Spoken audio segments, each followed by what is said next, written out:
Howdy. And welcome to Larry's Library. I threw him off there. Good evening or good morning, whenever you're watching this. Right now it's about 7:30 on April 30th.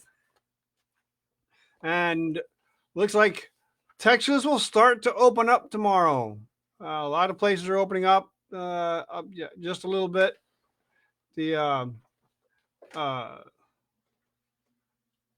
but restaurants 25%, whatever. So people, but a lot of people are still staying home. We'll still be sticking around home, and I'll be continuing to read Alice in Wonderland. So Alice has been down the rabbit hole, and she has uh, talked to caterpillars and uh, talked to birds, and she's cried a lake and swam in the lake, and she shrunk and grown, and she eats mushrooms, and she's seen a grin without a cat, and so now she is finally reached the Queen's Croquet ground. And so we start. The Queen's Croquet ground. A large rose tree stood near the entrance of the garden. The roses growing on it were white, but there were three gardeners at it, busily painting them red. Alice thought this a very curious thing, and she went nearer to watch them. And just as she came up to them, she heard one of them say, "Look out now, Five. Don't go splashing paint over me like that." "I couldn't help it," said Five in a sulky tone. "Seven jogged my elbow." On which Seven looked up and said, "That's right, Five. Always lay the blame on others." "You'd better not talk," said Five. "I heard the Queen say only yesterday you deserve to be beheaded." "What for?" said the one who had spoken first. "That's none of your business, Two," said Seven. "Yes, it is his business," said Five, "and I'll tell him. It was for bringing the cooked tulip roots instead of onions." Seven flung down his brush and had just begun, "Well, of all the unjust things," when his eye chanced to fall upon Alice as she stood watching them, and he checked himself suddenly. The others looked round also, and all of them bowed low. "Would you tell me, please," said Alice, a little timidly, "why you are painting those roses?" Five and Seven said nothing, but looked at Two. Two began in a low voice. "Why, the fact is, you see, miss, this here ought to have been a red rose tree, and we put a white one in by mistake, and if the Queen was to find out, we should all have our heads cut off, you know. So you see, miss, we're doing our best afore she comes to—" At this moment, Five, who had been anxiously looking across the garden, called out, "The Queen! The Queen!" And the three gardeners instantly threw themselves flat upon their faces. There was a sound of many footsteps, and Alice looked round, eager to see the Queen. First came 10 soldiers carrying clubs. These were all shaped like the three gardeners, oblong and flat, with their hands and feet at the corners. Next, the 10 courtiers. These were ornamented all over with diamonds and walked two and two as the soldiers did. After these came the royal children. There were 10 of them, and the little dears came jumping merrily along hand in couples. They were all ornamented with hearts. Next came the guests, mostly kings and queens, and among them Alice recognized the white rabbit. It was talking in a hurried, nervous manner, smiling at everything that was said, and went by without noticing her. Then followed the knave of hearts, carrying the king's crown on a crimson velvet cushion, and last of all this grand procession came the king and queen of hearts. Alice was rather doubtful whether she ought not to lie down on her face like the three gardeners, but she could not remember ever having heard of such a rule at processions. And besides, what would be the use of a procession, she thought, if people had to all lie down on their faces so that they couldn't see it? So she stood where she was and waited. When the procession came opposite to Alice, they all stopped and looked at her, and the Queen said severely, "Who is this?" She said it, and the Queen said severely, "Who is this?" She said it to the knave of hearts, who only bowed and smiled in reply. "Idiot!" said the Queen, tossing her head impatiently, and turning to Alice, she went on, "What's your name, child?" "My name is Alice, so please your Majesty," said Alice very politely, but she added to herself, "Why, they're only a pack of cards after all. I needn't be afraid of them." "And who are these?"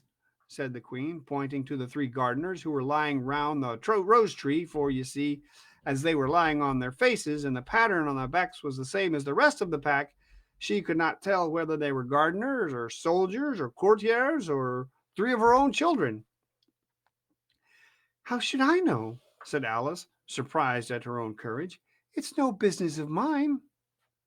The queen turned crimson with fury, and after glaring at her for a moment like a wild beast, began screaming, "Off with her head! Off!" "Nonsense!" said Alice, very loudly and decidedly, and the queen was silent.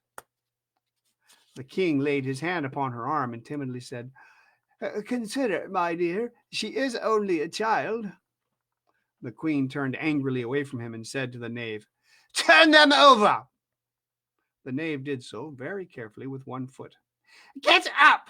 said the queen in a shrill, loud voice, and the three gardeners instantly jumped up and began bowing to the king, the queen, the royal children, and everybody else. "Leave off that!" screamed the queen. "You make me giddy."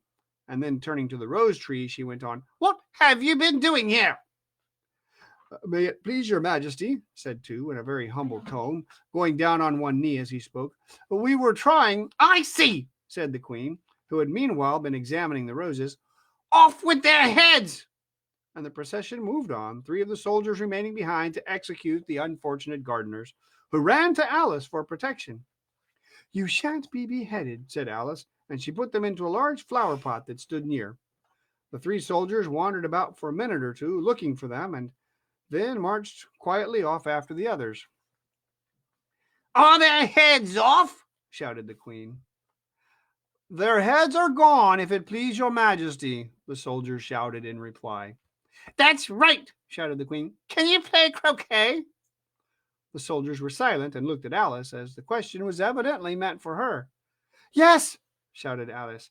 "Come on, then," roared the queen, and Alice joined the procession, wondering very much what would happen next. It's a very fine day." "Now, it's a very fine day," said a timid voice at her side. She was walking by the white rabbit, who was peeping anxiously into her face. "Very," said Alice. "Where's the Duchess?" "Hush, hush," said the rabbit in a low, hurried tone. He looked anxiously over his shoulder as he spoke, and then raised himself upon tiptoe, put his mouth close to her ear, and whispered, "She's under sentence of execution." "What for?" said Alice. "Did you say what a pity?" the rabbit asked. "No, I didn't," said Alice. "I don't think it's at all a pity. I said, what for?" "She boxed the queen's ears," the rabbit began. Alice gave a little stream of laughter. "Oh, hush," the rabbit whispered in a frightened tone. "The queen will hear you. You see, she came rather late, and the queen said—" "Get to your places!" shouted the queen in a voice of thunder, and people began running about in all directions, tumbling up against each other. However, they got settled down in a minute or two, and the game began. Alice thought she had never seen such a curious croquet ground in her life. It was all ridges and furrows. The croquet balls were live hedgehogs, and the mallets live flamingos, and the soldiers had to double themselves up and stand on their hands and feet to make the arches. The chief difficulty Alice found at first was in managing her flamingo. She succeeded in getting its body tucked away comfortably enough under her arm with its legs hanging down, but generally, just as she had got its neck nicely straightened out and was going to give the hedgehog a blow with its head, it would twist itself round and look up into her face with such a puzzled expression that she could not help busting out laughing. And when she had got its head down and was going to begin again, it was very provoking to find that the hedgehog had unrolled itself and was in the act of crawling away. Besides all this, there was generally a ridge or a furrow in the way wherever she wanted to send the hedgehog to, and as the doubled up soldiers were always getting up and walking off to other parts of the ground, Alice soon came to the conclusion that it was a very difficult game indeed.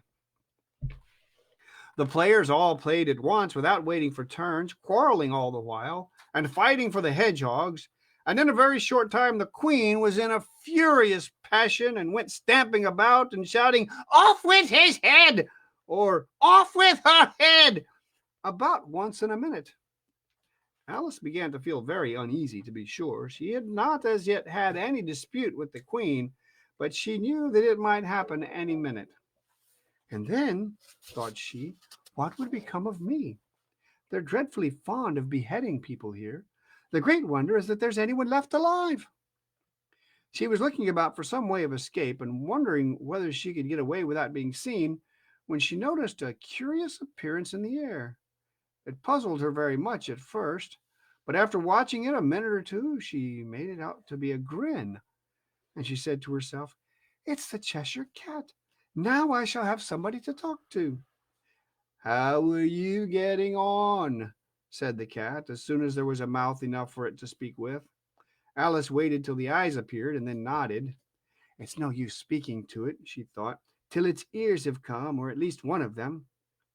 In another minute the whole head appeared, and then Alice put down her flamingo and began an account of the game, feeling very glad she had someone to listen to her. The cat seemed to think that there was enough of it now in sight, and no more of it appeared. "I don't think they play at all fairly," Alice began in rather a complaining tone, "and they all quarrel so dreadfully one can't hear oneself speak, and they don't seem to have any rules in particular. At least, if there are, nobody attends to them. And you've no idea how confusing it is, all the things being alive, for instance.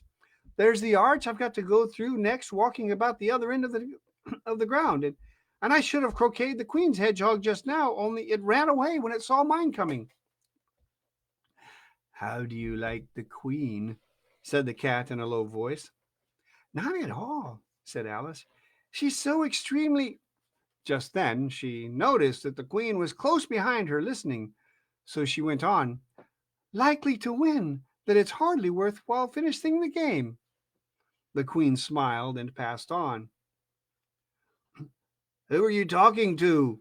said the king, coming up to Alice and looking at the cat's head with great curiosity. "It's a friend of mine, a Cheshire cat," said Alice. "Allow me to introduce it." "I don't like the look of it at all," said the king. "However, it may kiss my hand if it likes."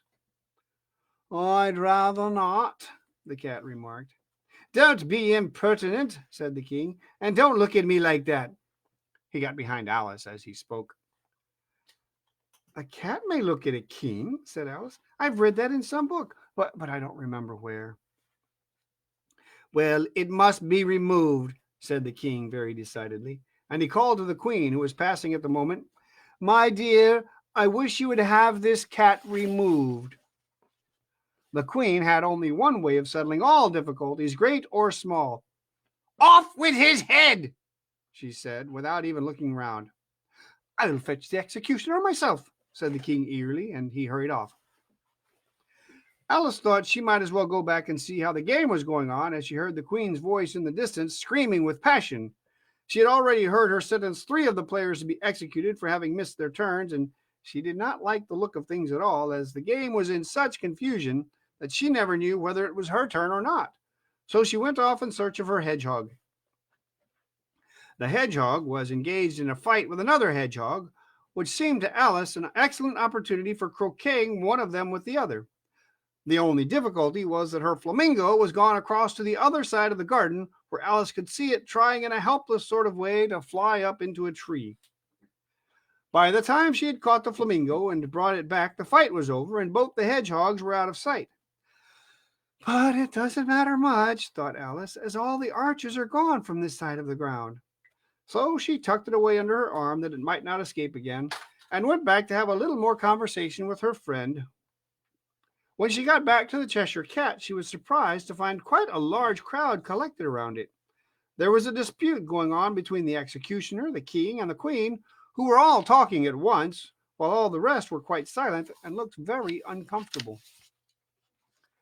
The moment Alice appeared, she was appealed to by all. The moment Alice appeared, she was appealed to by all three to settle the question, and they repeated their arguments to her, though as they all spoke at once, she found it very hard to make out exactly what they said. The executioner's argument was that you couldn't cut off a head unless there was a body to cut it off from, that he had never had to do such a thing before, and he wasn't going to begin at his time of life. The king's argument was that anything that had a head could be beheaded, and that you weren't to talk nonsense. The queen's argument was that if something wasn't done about it in less than no time, she'd have everybody executed all round. It was this last remark that had made the whole party look so grave and anxious. Alice could think of nothing else to say, but "It belongs to the Duchess. You'd better ask her about it." "She's in prison," the queen said to the executioner. "Fetch her here." And the executioner went off like an arrow. The cat's head began fading away the moment he was gone, and by the time he had come back with the Duchess, it had entirely disappeared. So the king and the executioner ran wildly up and down looking for it, while the rest of the party went back to the game. And that's the end of that chapter. The next chapter is the Mock Turtles story. So thank you, everyone. Leave a comment or react somehow so that I kind of get an idea who's watching. And thank you very much. Bye, Uncle Kevin. Bye, Kevin. Bye, Marlucci. Bye, Uncle. Bye, everybody. Bye, Bye. Uncle Lloyd. Bye. The- Twinkle, twinkle, little star when you're washing your hands. Very Bye. good. This has been Larry's Library. Bye.